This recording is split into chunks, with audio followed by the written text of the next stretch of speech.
Oh.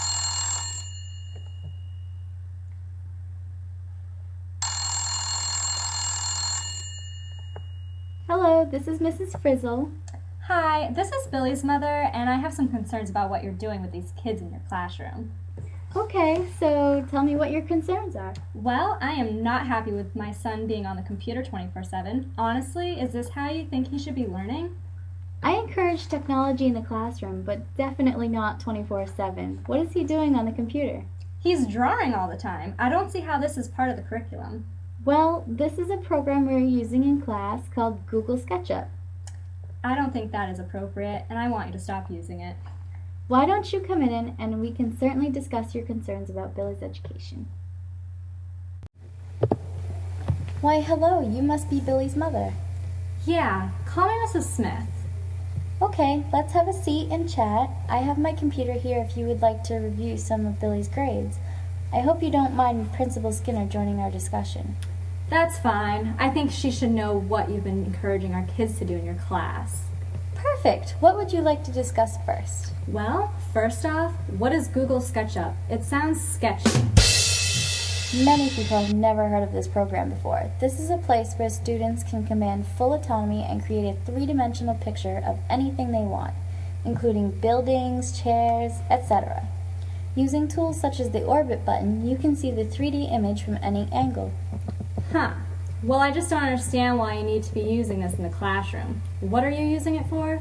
We are using it to help students visualize things like word problems in math classes, places from literary texts, and in the architectural unit in art class.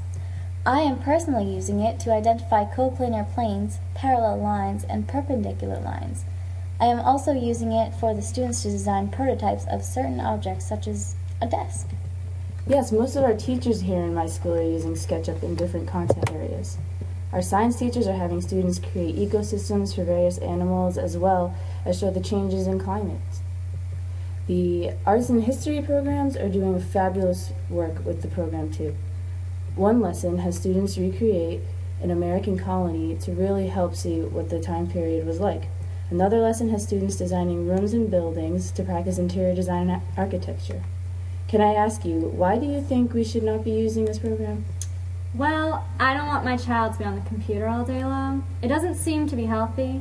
There's just too much out there on the internet for children to see, and things are way too easy for kids to use without knowing it's wrong. I don't want my son getting into trouble with the copyright issues.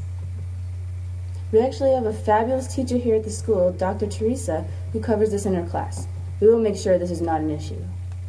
I can also assure you that Billy won't be on the computer for too long. I have a time limit of 45 minutes for all of my assignments because I'm aware students have a lot going on other than just my class. Isn't there something else we can use that is already in the classroom? I don't see why students can't learn the old-fashioned way.